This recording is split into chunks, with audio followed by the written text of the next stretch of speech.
Hi, everyone, and welcome to Autism Hope Library. I'm really excited over our next guest. I met her several years ago, and she is a wealth of knowledge. You are going to be so excited. Dr. Cohen is here today, and we're going to be talking about what is audiology and what is an audiologist. I know a lot of people don't know the differences and what exactly they do. You know, it has something to do with ears, but we're going to dive in, and you're going to really hear what it's about. So welcome, Dr. Cohen. Thank you for being here today.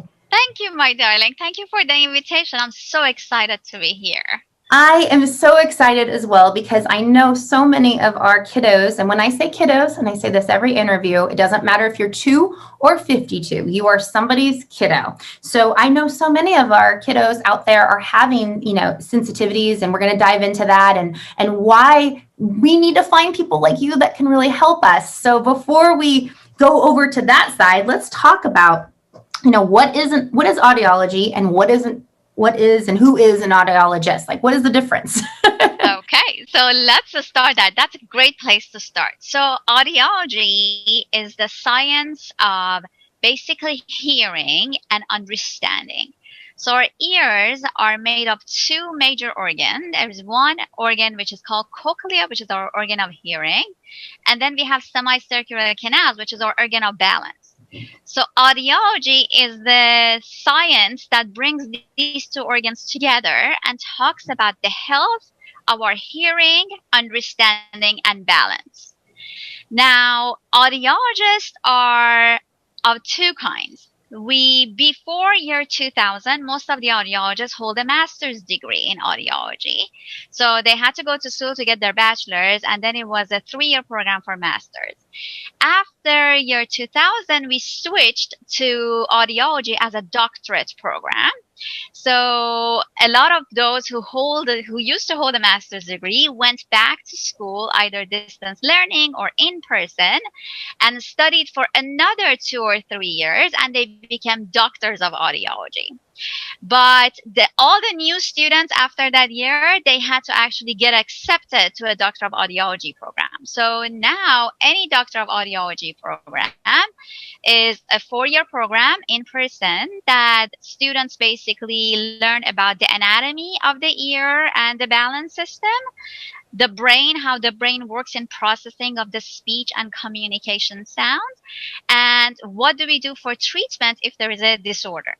So that's what is the science of audiology and audiologists. Now, I have to make an exception here, a category that now we have audiology aids and we have hearing aid dispensers who are doing audiology work too. These two categories, basically for hearing aid dispensers, those are people who basically have a high school degree. Then they go into the field and they train for, I believe it's like a 6 months to a year program. And they learn how to deal with programming of hearing aids. So they are more focused on hearing aid and treatment of a hearing loss. And then we have audiology assistants who they usually go to school for 6 years. So their requirement is still a high school degree, but it's a 6 years extra program that they learn basically how to assist the doctor of audiology. So the field is growing as we were talking. Year by year, we're getting bigger because the more science comes up, the more treatment comes up. You need to actually be able to have this, other people help you out if you really want to be conducive to outcome. Wow. And I love that because so many of us, you would imagine an audiologist is just a doctor of hearing or ears of some sort, but I love that there's so many different categories. Right. And you know what? On top of that, it's an ENT, ear, nose, and throat doctors who are physicians. And physicians usually deal with either medication or if it's an infection or some sort of a surgery. So a lot of times if we have some sort of an audiological disorder, like let's say I have ringing in my ears or suddenly, I don't know if I hear so well anymore, the first place that people think of is, okay, I'm going to call my ENT. But the problem is that the ENT does, when they look into the ear with the otoscope, that device that we put into patients' ear canals to look in, they actually see the ear canal and the eardrum. They don't know what is happening behind the eardrum. So basically, audiologists are the eyes and ears behind the eardrum. So Oh, when you go to the ENT, basically the ENT has to send you to an audiologist to figure out what's going on if they can't visualize anything wrong. So this is so interesting that, you know what, there were times that audiology was so dependent on ENT, and now the coin has flipped. ENT is so dependent on audiologists because they don't know what is happening, and we need to tell them based on the equipment that we have and the testing that we do that what is happening behind the eardrum all the way to the brain, which the sound goes for interpretation. and it seems like the ENT should have an audiologist in their staff. Like it would make so much more sense. Most of the time they actually do. Oh, Most of the okay. time they do, but you know what? Especially in state of California, because I practice in California, a law came out that the ENT and audiologists, because they sell hearing aids, they cannot be interdependent because it could be considered as a kickback to each other. If you pay me, I pay you type of a thing. So that's why a law came out that they have to be two independent business and they could be using a location together. Oh, that makes But sense. yes, it makes perfect sense. And a lot of ENT offices actually do hire an audiologist as a staff. So this way, they are a part of the corporation. Yeah, that makes a lot of sense. Now, let's talk about the most common audiologic like kind of issues, right, with autism, because I know that so many of our kiddos, mine included, has had issues with covering his ears or can hear things that are like I always find it to be like a superhero strength. It's like, I remember like all of a sudden he kept saying, baby's crying, baby's crying. And I'm like, well, what are you talking about? And 4 doors down, like in a housing tract, not like an apartment. I'm talking like regular houses, like in a cul-de-sac. He could hear 4 doors down the baby crying. I could not hear that. Like I had to go outside and really strain to be like, oh, maybe he knew exactly. And he'd say, baby's crying. Like, or he could hear a siren like so far away. And like, I would eventually hear it, but he would hear it. I swear it felt like almost 30 seconds to a minute before I did. And it's fascinating to me. It's like I call it the superhero strength. I don't necessarily know I'd want that superhero strength, but when we're talking about those on the spectrum, let's talk about what are some of the issues, or I know those are some of them. So those are some of them. That's the most important one that you are talking about because a lot of them have hypersensitivity to sound. It's like they hear way better than we hear. And I tried to actually find the research proving that they have better hearing than we do. But unfortunately, I couldn't find any research showing that the threshold of hearing, which is basically the lowest sensitivity to sound in ASD, is any different than normal people. But it seems like because they are so much in tune with their senses, because they have so much sensory input going in, and their brain is so much sharper in grasping all of these things, it seems like they just know things better. They understand it better. That seems to be, to me, one of the issues because we cannot prove that the threshold is any better. It seems like they are just hypersensitive to sound. Um, so that's one of the first things. Now, with that hypersensitivity to sound becomes an issue which we call hyperacusis. So hyperacusis is when the sensitivity to sound becomes too much. So a sound which is normal to you and I becomes overwhelming for them. And actually, hyperacusis is the major issue that when we see an ASD child or kiddo, that's the first thing that they complain about. It's like, it's too much. It's like, I hear everything and it's just uncontrollably loud. And that has to do with all the sensory issues. Remember, in ASD, one thing which shows is that the hypothalamus and the brain doesn't process sound the same way. So the filters that we have, which we filter unimportant stuff out of the background, for them doesn't exist. So everything goes in. It's multisensory, oversensory, and that's one of the reasons that we think that they have that sensitivity to sound. So Besides hyperacusis, what we see is tinnitus, which is the fancy name for ringing in their ears. There are a lot of times that when they go to sleep, you know what, you see that they're uncomfortable, they're holding their head. It's like, and when you keep on asking the question, they talk about there is a sound, there is a hum, or there is like something in the background. So tinnitus is very common. And actually the research shows, and I wrote these numbers because I'm awful with numbers, it shows that 31%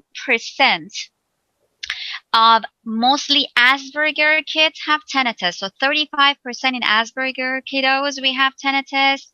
69% of Asperger, they have hyperacusis. And 31% of the population have both of them. And this number in just a general ASD becomes to be 18%. Wow. So it's like, it's just unbelievable. These are large numbers. And I'm going to actually get into more things that it works. You know, we have more issues that we have audiological issues with the thing. But I have to tell you this. Audiology has always taken a back seat to ASD because everybody has always thought about ASD as this general global problem that we need to take care of this. Nobody have actually thought about, okay, in order to take care of this big issue, let's take care of the individual issues, which is wrong.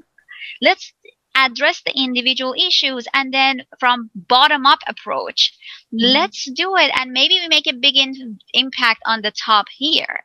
And that's why usually audiologists have taken a back seat. You don't see them, you see PT in the front, you see a speech in front, you see a behavioral therapist in front, but usually don't see audiologists in the front, which this is where everything is changing. The new audiologists which are coming out, we all are trying to educate as many people as we can about all these issues with ASD that could be addressed on a basic issues, which is going to make such a big change on the top issues that we have. So going back now to more issues that we have, one of them is auditory processing disorder, or what we call central auditory processing disorder, like CAPD and APD, which is basically what the brain does with what we hear. We know that autism, one of the main issues that we have is communication problem of the kiddos, right?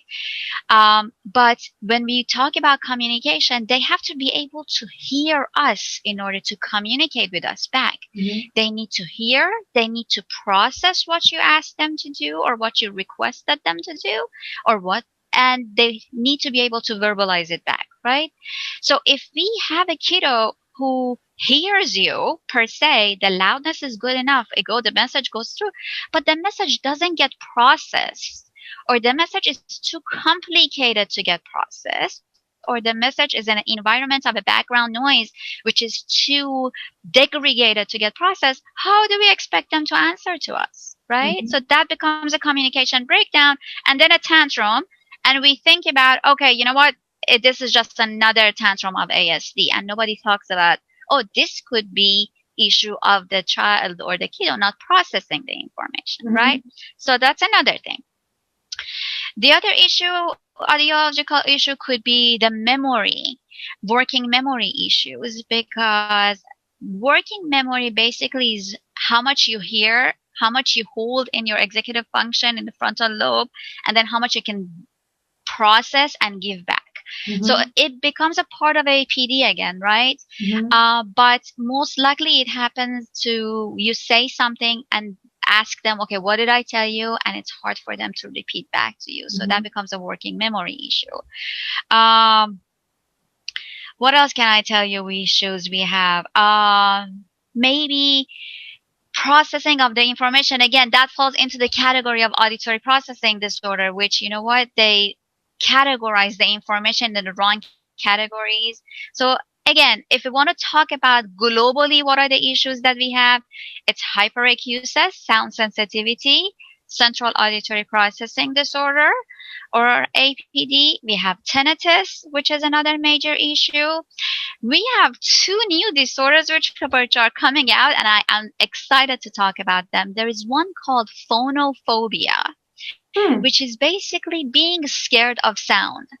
In Wow. some of the ASD children, we never paid attention to that. One sound comes and they always gives them scared. It's like, So my son is babies crying and dogs barking, and that is very common across the board with ASD. It seems if you have sensitivities, it's the babies crying and the dogs barking. And I swear he has to have high motivation to get through that. It's much better now, but oh my goodness, like it was almost his whole life of after getting diagnosed. And wow. so And it does it matter how loud it is, Christine? Or if it's even far away, it gives you even that far away, like same emotion, right? And Same. so I can be like, I think I was joking before the call, but or the interview today about PTSD, but I'm serious. I think I even have PTSD when babies are crying now or a dog barks, because even when he's not with me, like I'm so sensitive to knowing, oh, baby crying, I better get out of here now, because it can literally cause him to freak out, have a meltdown, and lose it. Not so much anymore, and now he can talk through it. We're doing better. I'm curious what your take is on this.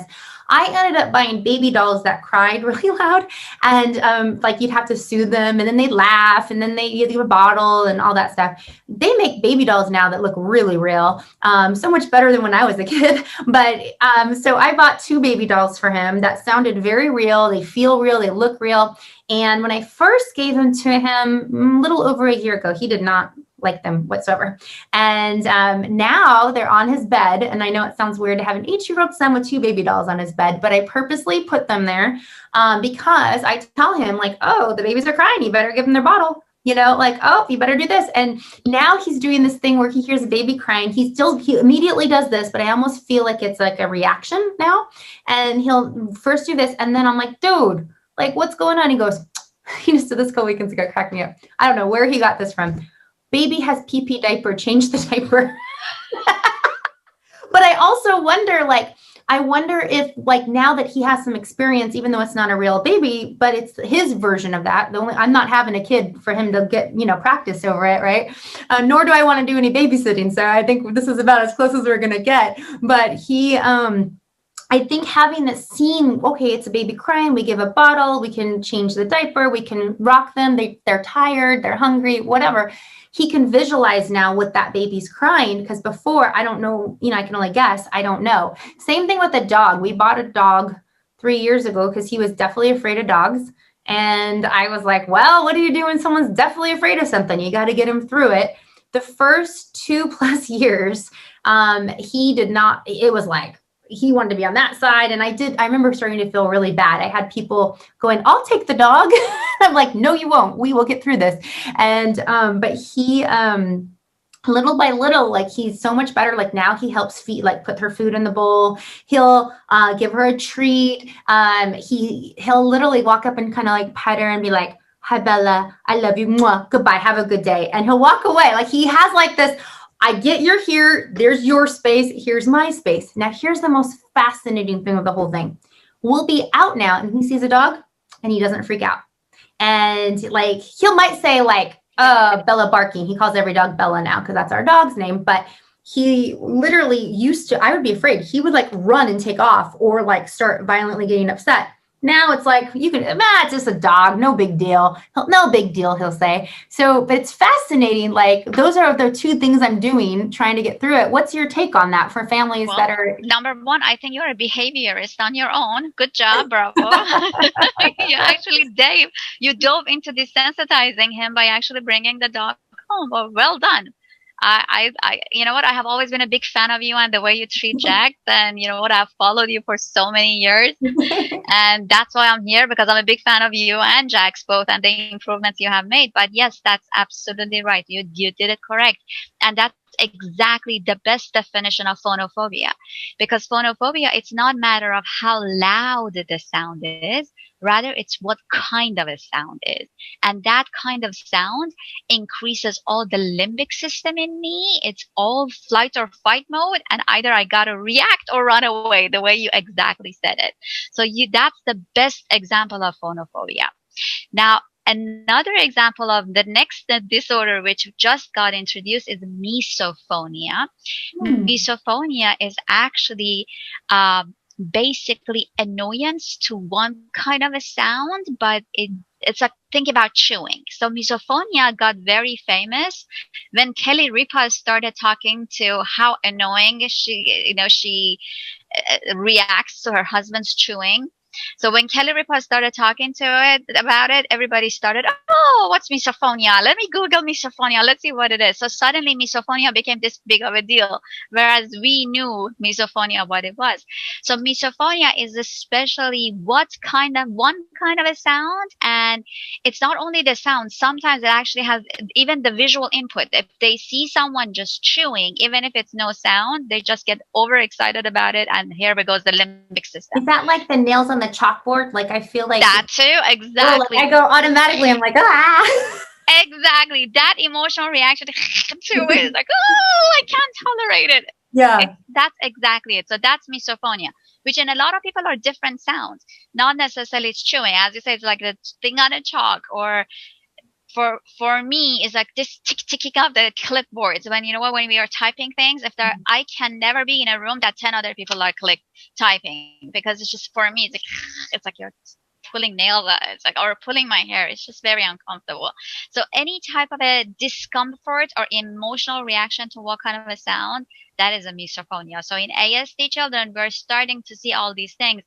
As our knowledge of audiology is expanding, the more we get to know. And ASD is not what it used to be 10, 15 years ago. Now we are, because there are so many other children, so many kiddos, now we have some who are actually aging, so we can actually do longitudinal studies, so we can learn more about how do they age, how do they learn as they age, how do they cope. So this is why we're growing. Our field is growing, but the most important part is that with growing field, we need to actually start putting output more, right? We need to get involved more. We need to be talking about it more. I don't find audiologists who talk about these things a lot. You know what? We have big centers who talk about, like maybe USC or UCLA in California. But you know what? I think we need to find more individual private practitioners who are willing to take these kiddos on and start treatments, right? Start doing things on the base level so we can actually make an improvement in their life, their global life. Well, we talked about, treating. How do you evaluate a kid or an adult with autism? Ooh, wow. It depends on their functionality, to be honest with you. The most important part is how verbal they are, how good can they behavioral responses we can get. So if it's usually in Asperger, they're high functioning, it's easier to test. So we can just play audiometry, or have them, press this button if you hear it, do a couple of testing, a couple of times as a trial, and then they get the idea, they do it. If there are people we cannot get them involved into the behavioral testing that we do, we have a lot of testing we call them electrophysiological tests, which means we basically do the test through the equipment without requiring their behavioral responses. So I give you one example is tympanometry, which is the movement of tympanic membrane. One thing which I forgot to tell you is that research shows that about 7.5% of population of ASD has some sort of a mild hearing loss. So doing annual audiograms, it's very good. Just the way that we take care of their teeth every 6 months, we got to do one annual test to make sure that their hearing is okay too. So we do tympanograms, we do otoacoustic emissions, which is OAE, and that's the response of the outer hair cells of cochlea to how much sound bounces back from the cochlea rather than goes through. Then we have, if it's a kiddo and we want to see how their threshold of hearing is, we can do auditory brainstem response. And then auditory brainstem response, we have of two kinds. We could do it with clicks and we could do with speech. So Nina Kraus is the main doctor who's doing a lot of speech ABRs, and she has wonderful testing which shows results in ASD children. So there are a lot of stuff that we could do. We are not so much limited the way we used to be because our equipment and our knowledge of autism has improved. The most important thing that I sort of find in my office is establishing a relationship. If the moment that come in and you know what, the kiddo is in, and the office doesn't look like a generic medical office, and it looks like a home that you walk into or an apartment that you walk into, they don't get hypersensitive about it. They don't get tensed. And then we always, usually the first session, it's all about getting to know the kiddo. Mhm. We're not doing anything. We're just sitting, you know, while we're in the same room, so they have that proximity, because you know some of them have issues with proximity. Once they learn all that, the second time, pretty much you can get whatever results you want. But if we can't do that, then we go on to the electrophysiological testing that we want to do. Now, is there solutions and treatments for these? Like I never say it right. Because I used to think it was called tinnitus, but it's called tinnitus. Tinnitus. Yeah, and Tinnitus? I used to call it tinnitus, and I was like, is it like Well, tinnitus? tinnitus is good too, like potato, but I always explain the issue with tinnitus is itis in Greek. So all of these words have Greek background, right? So itis in Greek is for some sort of an infection. Okay, so usually bronchitis, laryngitis, you know what? All of these things are some sort of an infection, and that's why tinnitus, it's not an infection. So it's the correct one if you want to actually dive into it, is tinnitus. But potato, we can just get No, wrong. I'm glad. I want to learn to say it right. So, how are there treatments for this? I mean, and how do you test even for somebody like my son who might not be able to tell you that there's ringing in the ears? Is there a machine or something that tells you that they have it? So there are two kinds. We have spontaneous tinnitus, which means you can actually, somebody from outside could hear the tinnitus. Okay. So that without any equipment, you can actually put your ear close to somebody's ear and you hear it. So that's the first thing we do. But a lot of tinnitus patients and phonophobia and misophonia, we actually use questionnaires that the parents and the significant other or family members fill out. And based on those questionnaires and their behavioral responses, then we can tell if this patient is suffering from tinnitus or not. Thus far, we don't have any testing for tinnitus because tinnitus is in somebody's head and there's no way we can visualize it, unfortunately. Functional MRI has started to be, you know what, but it's very expensive at this point. They're still being used mostly in research, but it shows that if we do a functional MRI from kiddos who have tinnitus, or even normal people who have tinnitus, we actually see the areas of the brain which are overacting and they're all red. So, but currently in private practices, no, we just concentrate on questionnaires. And so I know we're going to do a part 2, and we're going to probably dive into, the different treatments and solutions, because I know that's what families want to know. Okay, now so this part 1, everybody, so you guys understand, this is us just giving the background of like, okay, we need to find an audiologist. This is what audiologists do. This is what's going on most likely for our kiddos. Part 2, so guys, keep a lookout for that. Part 2 is going to really dive into the solutions and the treatments, because there are some, which I get very excited about, because as you said, they didn't even know there were certain conditions up until not that long ago about, these 2 new conditions that, yeah, they existed. They just didn't have a label for it. So, right. That makes me excited in the sense of, okay, that means that there's going to be help, because now it's not like, well, we don't know what that is. Yes, we get it, but there's no real label. Now there's a real label. When there's a real label, there's real treatments and solutions. And that's what I love. I agree with you. And that's what I love too, because you know what? In order to be able to help someone, especially with ASD, we have to look beyond the ASD to see the patients, to see the person, to see the family. And that's when we actually start treating. What I am most excited is there was a time that ASD was this big global thing that, everybody thought there's nothing to be done. Now we have all these hopes and information that we know there are things to be done. We can do things. Let's fix things.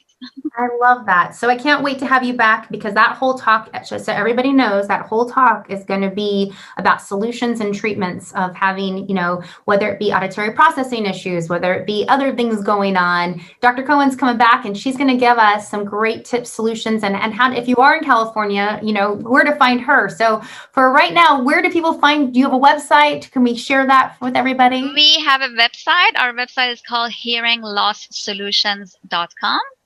My office is in Sherman Oaks, California. The phone number is 818-989-9001. I would love to see patients, but mostly my job at this point is education, trying to get the word out there for all the parents who are looking for information because they don't know where to start. So hopefully soon we're going to have a whole group of people who can actually help so many people. But right now I'm just excited to inform everyone about everything. I love it. Well, thank you so much for being here, Dr. Cohen. I can't wait to have you back because we really need the solutions and the treatments that are out there. And to everybody watching, thank you guys for, remembering, as Dr. Cohen said, there's so much hope out there and we're here. And don't forget, hope is our middle name here at Autism Hope Alliance. So until next time, bye guys. Bye-bye.